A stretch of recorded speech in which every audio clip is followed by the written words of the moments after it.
Hunter channel, and today we're going to be taking a look at a book, the NES Encyclopedia. Yes, this is the Nintendo Entertainment System Encyclopedia, and you might be thinking, okay, this is a stretch, dude. I know that you like art, and I know that you like pop culture and things like this, but is this pop culture art? Well, you know, we are loose here on the channel. If it's pop culture related, we'll review it. I'll do what I want to. It's my channel. But also, there is a certain art to Nintendo and to their 8-bit figures and characters and that style that got us from you enter a room text-based games to you can see the person entering the room. You can see the character. And at the time those little 8-bit characters, you know, when Zelda or Mario appeared on the screen, it was magic. You didn't know how it was happening. You know, a lot of people recommended that I see Jaws. It was one of those classic movies that I never really saw. And when I saw Jaws, I thought to myself, this is not that great. This is a little lame. It's clearly a robot. It's clearly almost, and I say this, I'm not trying to down the movie at all, but it was not great animatronics. At the time, it was superb, but compared to the movies I've seen as I've grown up, it was not that great.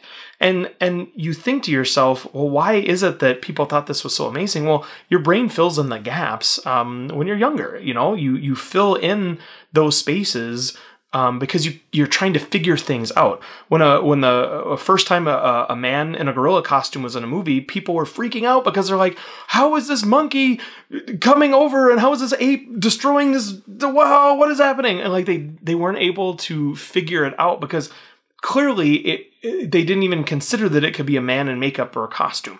It just had to be real. And for them, it became real. Jaws was real to them. Zelda and Mario, as 8-bit pixelated as they were like real. It was like, look at this little man running around and going up and down. Anyway, so I think that one, I'll do what I want on my channel. Don't tell me what to do. However, I think that Nintendo and the artwork they did on these games is really, really awesome. We're going to flutter through this book, look at some of the different games, be a little nostalgic about them, talk a little bit about the artwork and the style of them. And also, I do have, it's not here yet, but I have the Super Nintendo version of this coming, so we'll probably talk about that at a later date. So let's go ahead and get started. I know Nintendo, is it art, is it not art, or games art, I don't care. I'm going to review this anyway. This is what I want to do because I think that the systems, the way that they're designed, if you ever watched a documentary on the development of Nintendo, Sega, so on and so forth, Sony PlayStation, I mean, the design of these consoles are art in their own right. To be able to have something as iconic, I could show you any piece of this controller and you would know that it's Nintendo. You would know that it's the NES. You know, I could show you just a sliver of the game cartridge and be able to say, that's a NES game cartridge. So the design that goes into the development of these things is incredible. And each of the games has their own design to it as well with that, you know, 8-bit style. So this book, again, is an encyclopedia that goes through a little bit about the entertainment system, but it's more about the games themselves. So I think, according to this book, it's every game released for the Nintendo.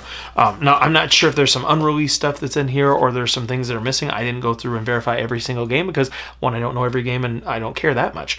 But it does go through a majority of the games that are in there. So we're just going to look at the book and kind of how it's laid out, a few of the games that's within, and to show you why I like this as a art reference book, because it does showcase for all of the games at least one sort of look at what the game itself looks like, and then some of them also have cover art for the boxes themselves. So this is Donkey Kong example. It gives you the year published, developers, etc.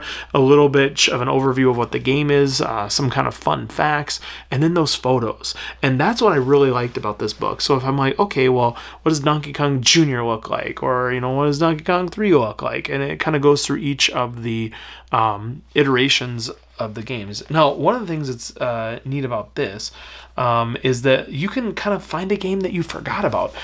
I think I'm trying so this is going to be a terrible video. So I'm trying to remember the game. It's something something island. I'm looking it up right now. So it is there's an NES game. It's called something Adventure Island.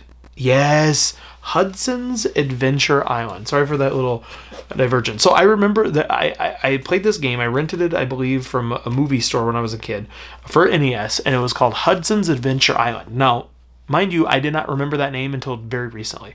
And I played this game, and I remember you're this like little guy, and you're running around, and then you can ride these like little dinosaur creatures or something, whatever. So that was a memory I had. Like every 2 to 3 years, that memory would pop back, and I could not remember the name of the game. And it was probably 15 years later, I was at a friend's house, and I was talking about this game. Like, yeah, I remember this game. And there was this little guy, and he's like, oh, Hudson's Adventure Island? I'm like, what? I've never heard of that name in my life. That name did not resonate with me at all.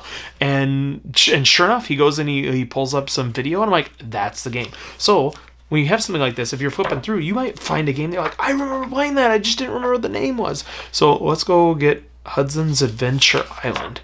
Yeah, okay, it's not our Hudson's, so it's probably under Adventure Island. So let's go see if it's in here.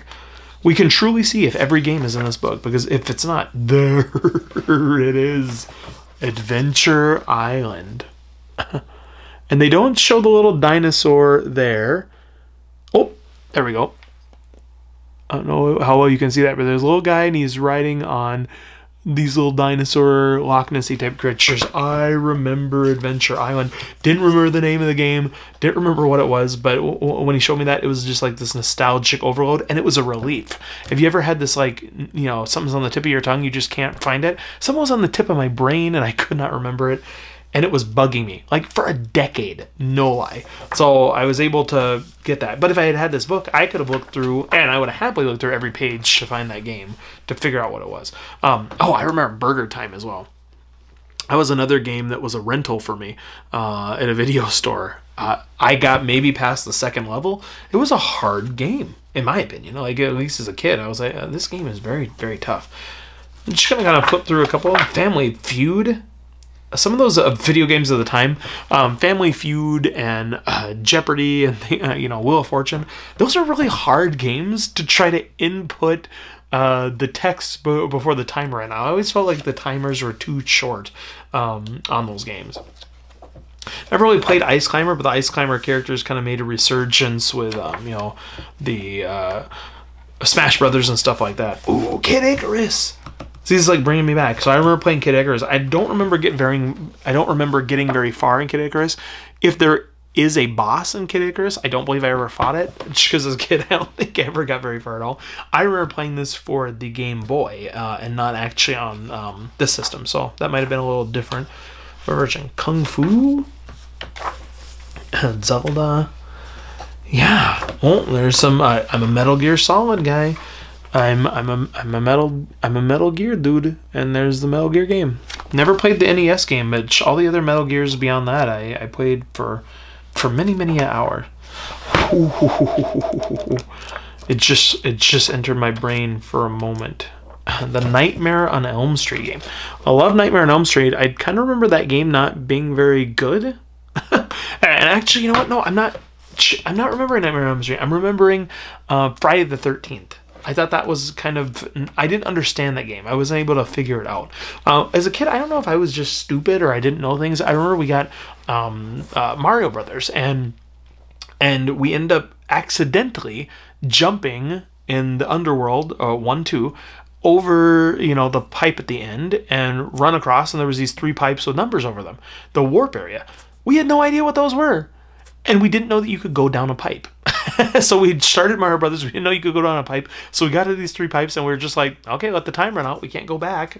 And so we had no idea what to do. Yeah, it's just confusing. So I had the same sort of thing with like Friday the 13th. Probably I just didn't understand the mechanics of it. So that was probably my bad. I don't know. I'm just looking to see if I recognize. Oh, we got the Mario Brothers page, and I like, again, for some of these bigger games, they put the cover art as well, which again is art in its own right, and so I think that's pretty cool. And if you have a game that you really like, to read through these and find additional details on these, fun facts. Ooh, Ninja Turtles. The Ninja Turtles was a great game, arcade style, turned into a video game, not a video game, NES game. I don't know what I'm saying. I remember there was the arcade version in Shirls, and then there was the NES version, SNES. I don't know if they were different or they were the same thing, just kind of was almost ported over.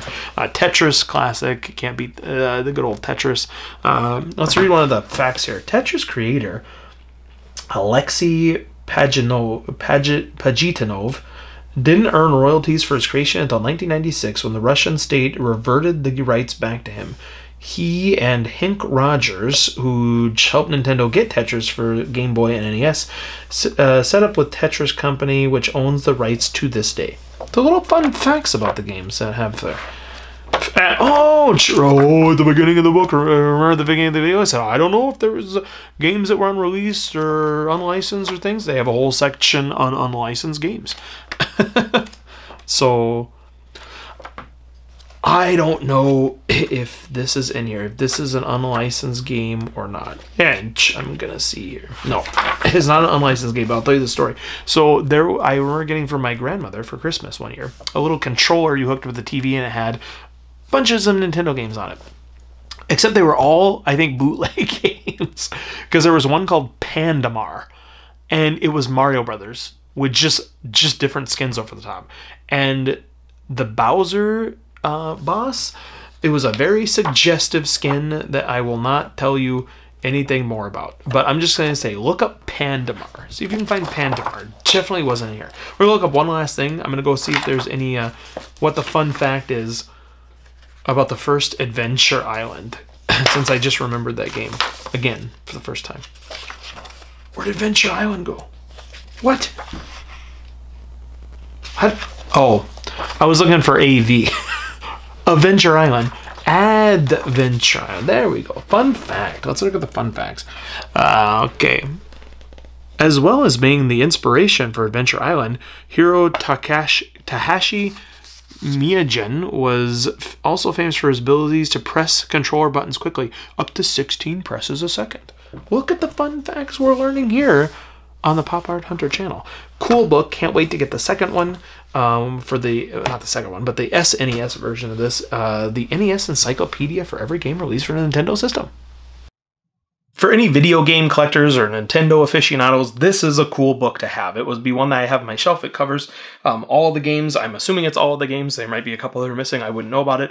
I'm not a huge Nintendo collector. I'm not paying 100 grand for a 9.8, Mario Brothers or something like that. So I'm not that into it, but I can appreciate the style and the artistic side of Nintendo and the things that they do to produce these games. And as a kid, I remember playing a lot of these games, and so this is really cool for me to have. There is, as I mentioned, going to be another book arriving. The Super Nintendo version of this is the Encyclopedia of Super Nintendo, and so we'll take a look at that at some point and look at those games as well, because that artwork style, it just doubled the amount of awesome, because I think it went from 18 to 16 bits or 32. I don't know. Bits. It's like talking about a 3.5 inch, 3.12 megabytes. And at the time we're like, how could we fill up such a thing? We would never be able to have this many photos and documents to fill up 3.2 megabytes. And now we're like at teraflops and Yagahoogles, and you can't, in your pocket, you can carry around a few terabytes for 30 bucks.